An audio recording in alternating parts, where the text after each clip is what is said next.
Sabres are still alive in the playoff race for now.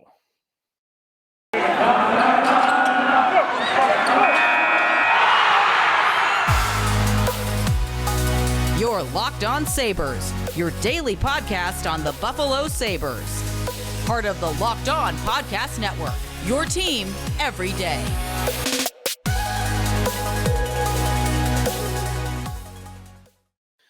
Thanks for making Locked On Sabres your first listen every day. We are free and available wherever you get your podcasts. And today's episode is brought to you by HelloFresh. Skip trips to the grocery store and count on HelloFresh to make home cooking easy, fun, and affordable. That's why it's America's #1 meal kit. Go to HelloFresh.com/NHL60. Use the code NHL60 for 60% off plus free shipping. Couple of games to recap and a big week to look forward to where it's going to be unlikely that the Sabres make the playoffs, but it's not done yet. It's not dead yet. I've got scenarios for you a little bit later on for how the Sabres could get in with two different results. There are only two ways they could get into the playoffs in the final week of the season, but we've made it. We're entering the final week of the season, and we still have meaningful games. They are still playing meaningful games, and we just wanted meaningful games in March. We're now into meaningful games into the second week of April. So the goals of this team have been achieved, but we still have games to talk about, play to evaluate, and whatnot. So, of course, two great performances by the Sabres back-to-back. At least in terms of the results column, a 7-6 win over the Red Wings on Thursday night, and then a 4-3 win over the Carolina Hurricanes on Saturday afternoon. And Devin Levi gets both starts. We've talked a lot about Levi in the last couple of weeks, and he finally had that bad game. I know it had only been his third start. He's played 4 games now total. The numbers still look really strong. For sure, nobody would dispute that he had a rough outing Thursday night in Detroit. He fought through it a little bit. He got them 2 big saves in the shootout to help them get the win, a big save in overtime as well. But there were a lot of goals that went in that I'm sure he'd like to have back. Renato would like him to have back, and fans would like him to have back. In the Detroit game, Levi, 26 saves on 32 shots, an .813 save percentage. But then in Carolina, bit of a bounce back, 31 saves on 34 shots. He did allow the 3 goals, a .912 save percentage in those in those 3 periods. Now, Carolina, though, they really did outplay the Sabres through the 3 periods. 61% expected goals for. A lot of the chances in that game. They outshot the Sabres by a little bit, 34-30. So it wasn't like it was a crazy disparity in terms of the shot totals, at least. Levi fought through it a little bit, helped them get the win against Carolina. But the Sabres did bail him out in Detroit. Tons of goals up and down the ice. Dylan Cousins with a phenomenal game, 2 goals and an assist. Casey Mittelstadt adds 2 more points. I'll talk about Mittelstadt coming up in just a little bit here. Super impressed by him. Thompson gets back in the lineup for the last 2 games. And Thompson, he's someone I do want to focus in on here for a moment before we get to some other stuff. By the way, at Sneaky Joe Sports, at Locked On Sabres, and we just got off and running here on the show. But Thompson, a very smart way of playing him, I think, by Don Granato. Granato knows he's been injured, and the last time he was in the lineup, he was at center with Alex Tuck and Jeff Skinner before the Detroit game, the last time he was in the lineup against the Florida Panthers. And third period, Granato finally got to, all right, he's not healthy enough to be playing center right now. Not on this line. Not 20 minutes a night, #1 center, all the defensive responsibility, up and down the ice, back and forth, middle of the ice. Just he doesn't have the ability right now to do it. We got to make things easier on him.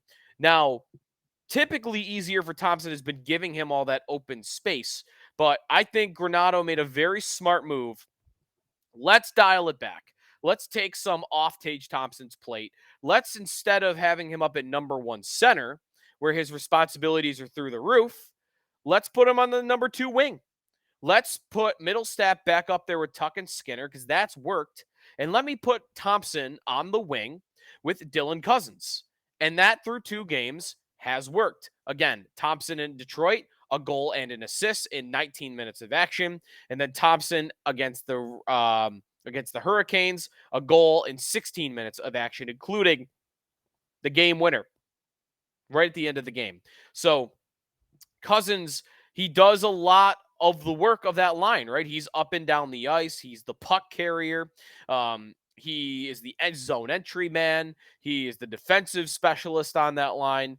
All Thompson really has to do when he's playing with Dylan Cousins is go get to the open spots and rip one-timers. Go be Victor Olofsson is really what Thompson's been asked to do the last 2 games. And he's a better goal scorer than Victor Olofsson. So Thompson has done an outstanding job, I think, serving in that role through 2 games, despite the fact that he, of course, has been injured.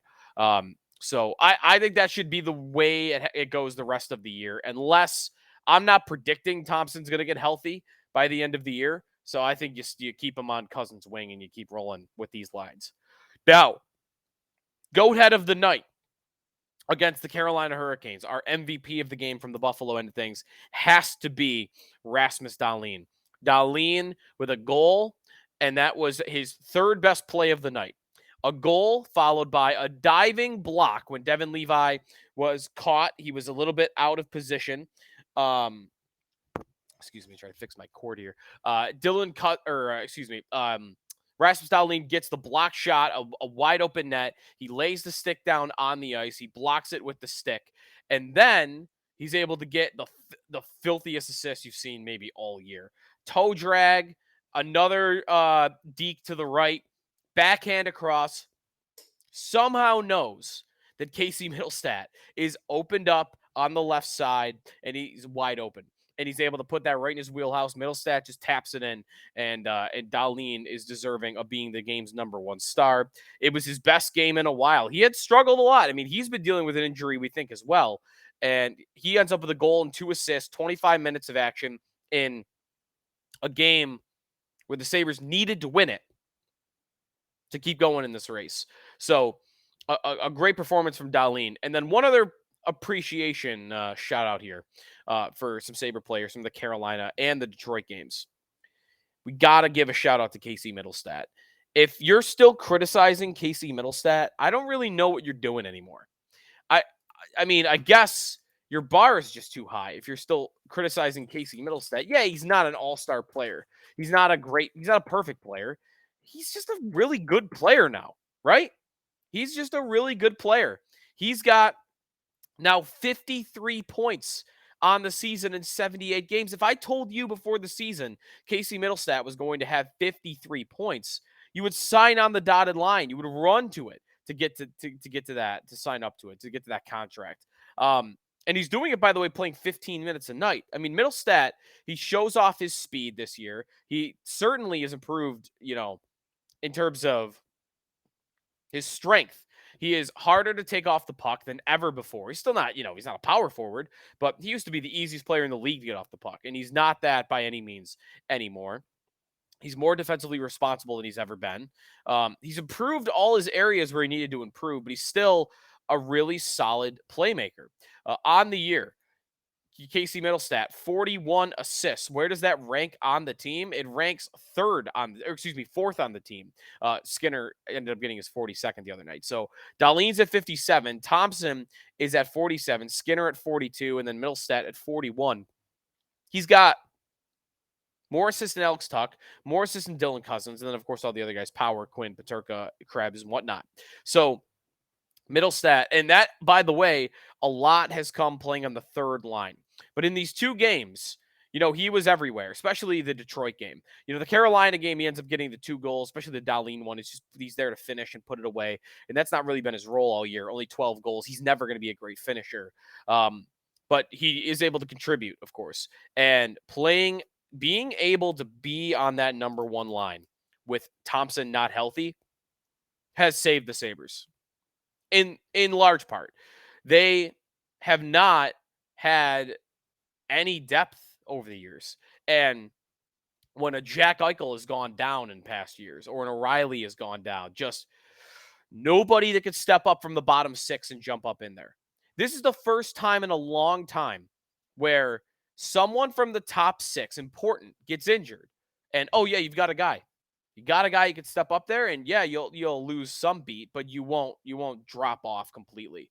And Mittelstadt, look at his last 6 games.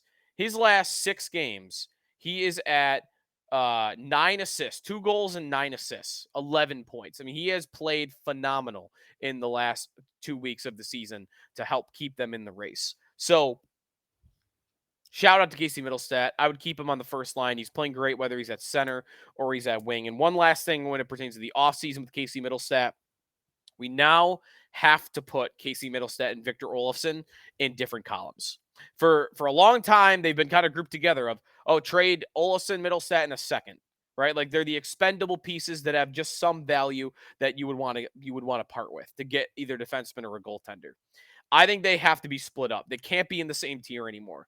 If it comes down to it and their value is close enough, you are trading Victor Olofsson 1,000 times before you are trading Casey Mittelstadt. Olofsson does one thing, shoot the puck. Mittelstadt is showing more and more that he does a lot of different things. He skates, he battles hard, he's a great playmaker, he's a very good puck carrier, zone entry man, getting things set up. He plays on the power play. I know Olofsson does that too, but I think he's a much more complete player than Victor Olofsson. He's younger than Victor Olofsson by 3 years. He's cheaper, all of it. You can't, if it comes down to it, you've got to trade Olofsson this offseason, not Mittelstadt, if you're trying to improve other positions. All right, timeout here. When we come back, we're bringing back the hunt again. They keep killing it and then bringing it back, killing it and bringing it back. We're bringing it back. So what the Sabres have on tap this week, and then, of course, what the Panthers, the Islanders, and the Penguins. There are 2 different scenarios in which the Sabres can make the playoffs. I'll let you know what those are when we come back here on the Locked On Sabres podcast.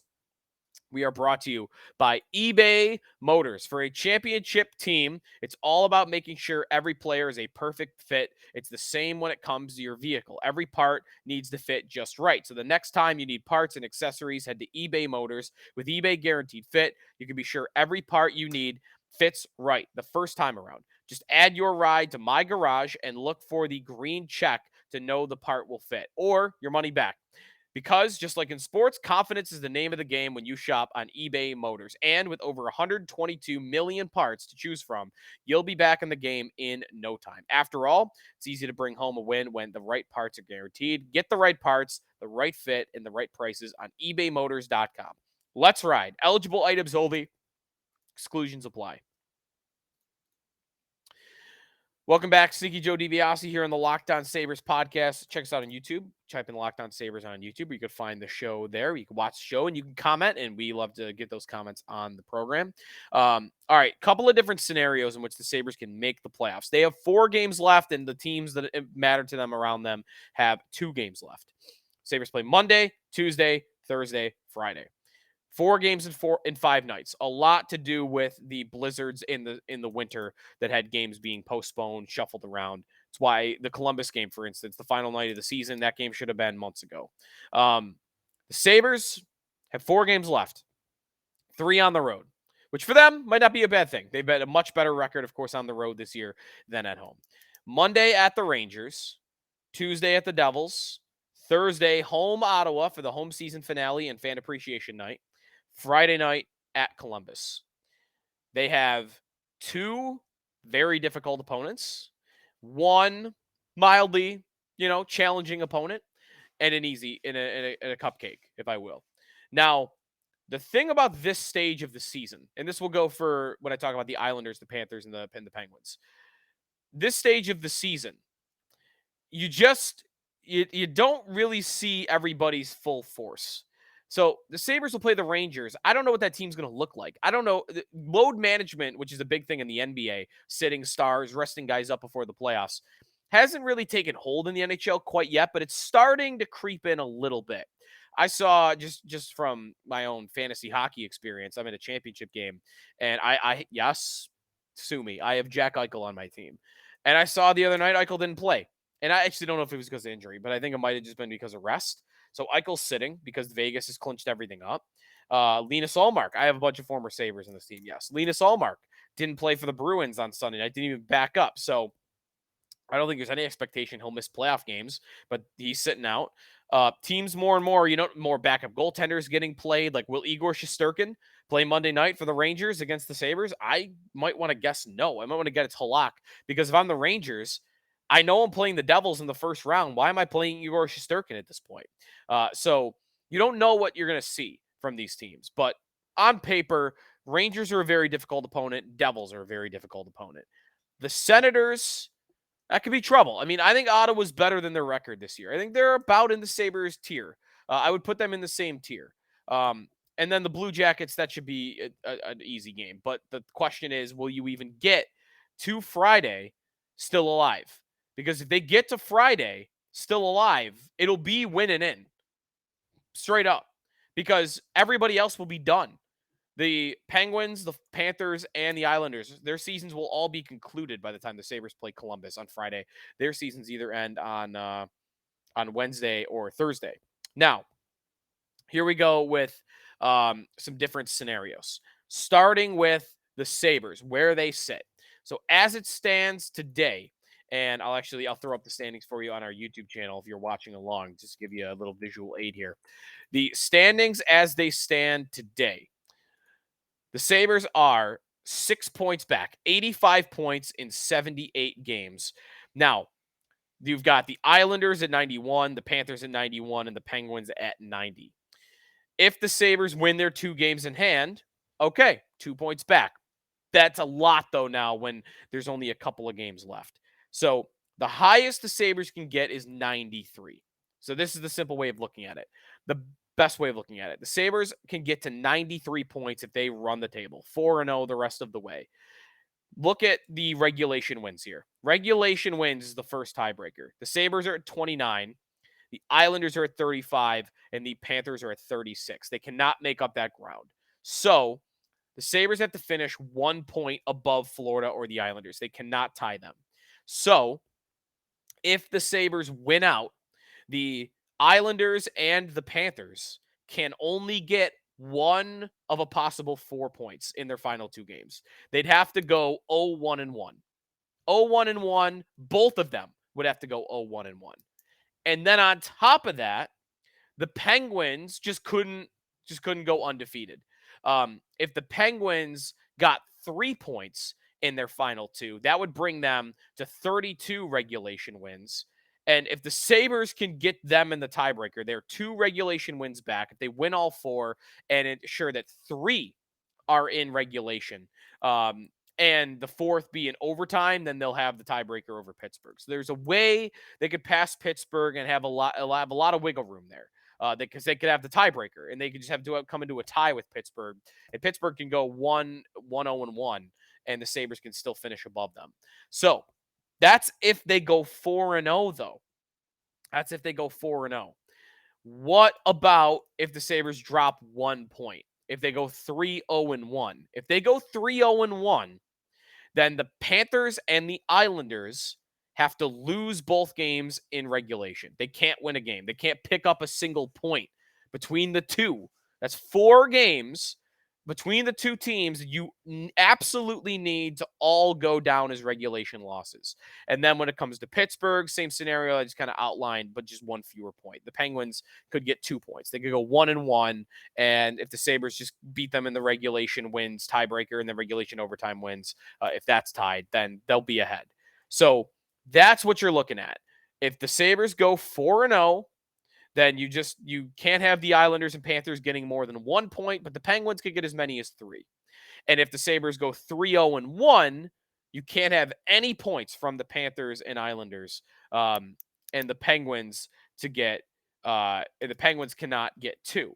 Now, if I might have actually, now that I'm hearing myself back, I wrote it down the right way. I might have said it so that it sounds like you need all of that to happen. I think I should have thrown the word "or" in. So just for clarification's sake, the Panthers and Islanders, the Sabres need one or the other to happen. Excuse me, not both. So because they only have to pass 2 of these 3 teams. So if the Sabres go 4-0 and the Panthers win a game, they're still alive. They just then need the Islanders to only get 1 point. Or if the Sabres go 3-0-1, for instance, and the Panthers lose in overtime and clinch a playoff spot, they could still make it if the Islanders go 0-2 and the Penguins go 1-1. So I think the way I made that, I worded that originally was it made it sound different than what the reality is. So you need one of the two things to happen with Florida and the Islanders, not both. Now, when we come back, I'll let you know what those teams have in terms of their schedule, because these are all games that, well, it depends. I guess if the results don't go the Sabres' way, they could be eliminated by tomorrow, by Monday. But I'll let you know what they've got ahead this week to let you know the likelihood that the Sabres get all of these results by Florida, the Islanders, and the Pittsburgh Penguins. That's ahead coming up here on the Locked On Sabres podcast with Joe DiBiase. All right, last segment here on the Locked On Sabres podcast at Locked On Sabres if you want to get involved with the show. All right. What do Florida, New York, and Pittsburgh have in the remaining 2 games each? Monday night, you'll have some out-of-town scoreboard watching. So the Sabres will play Monday night against the Rangers, of course, and that will be a 7 o'clock puck drop. And you will also have 7 o'clock puck drops for Panthers, Maple Leafs, and Islanders at Capitals. So actually, let me go team by team, not night by night. So the Panthers' remaining 2 games. Monday night versus Toronto at home. Not easy at all. Ilya Samsonov dealt with an injury the other night, though, so we'll see what Toronto does in that. And then Thursday night, the Panthers are home against Carolina. 2 tough teams, but maybe 2 teams that don't have a lot to play for. So again, on paper, those are tough matchups, but we just don't really know what Carolina and Toronto's lineups will look like. So hopefully they will be going all out. But so division or Toronto may be playing for home ice against Tampa. Although they might have that buttoned up. They do. They're 9 points up. So Toronto's locked in. But you never know. You never know. They might still be playing hard because that's just that hockey culture thing. So, all right, that's what Florida's got left. 2 tough games. The Islanders, Monday night at Washington. That also is at 7 o'clock. So you'll be rooting for the Capitals in that one. Ovechkin missed the last game. We'll see if he returns to the lineup. Monday night at the Capitals for the Islanders. And then Wednesday night, home against Montreal. That's not hard at all. That's easy. Capitals are not that good, and the Canadians are terrible. So those are the 2 games you're looking at for the Islanders. But the Islanders, I think, are the worst of these 3 teams. So I still think that those results could go the Sabres' way. So Monday night, you'll be rooting for Washington. But that means the Islanders are done on Wednesday. The Sabres will know where they stand with the Islanders before their final 2 games of the season. And then Pittsburgh. Pittsburgh is Tuesday night. They're off on Monday. Tuesday night, home against Chicago, one of the worst teams in hockey. And then Thursday night at Columbus, one of the worst teams in hockey. So the Sabres are going to need an upset from one of those 2 teams. To be alive at all, they need either Chicago or Columbus to pull off an upset against Pittsburgh. Could happen. And you get 2 cracks at it. So all in all, that's 6 games. 6 games where you really need what? You need 4 of the results to go your way. You'll be rooting for 6. You need 4 results to go your way. And you might have 2 good teams out of the 6. And who knows how much they'll be playing for. That's what gets so tough about this stage of the season. Why you don't want to ever leave. You never want to be making up ground this late because you don't know what Toronto is going to be doing. You don't know what Carolina. Chicago's probably playing AHL kids to give them a first crack at a lineup. You know how it is. Sabres used to play Alex Nylander just because, let's just see Alex Nylander. You don't even see the full force of the team.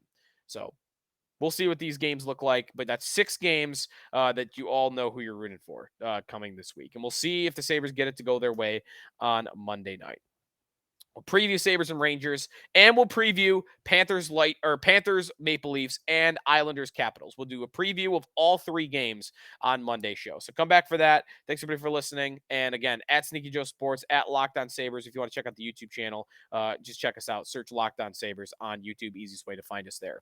Thanks for making us your first listen every day. Now we're going to make your next listen Locked On Game to Game. Every moment, every top performance, every result. Locked On Game to Game covers every game from across the NHL with local analysis only Locked On can deliver. Follow Game to Game on Locked On NHL, available on the Odyssey app, YouTube, and wherever you get your podcasts.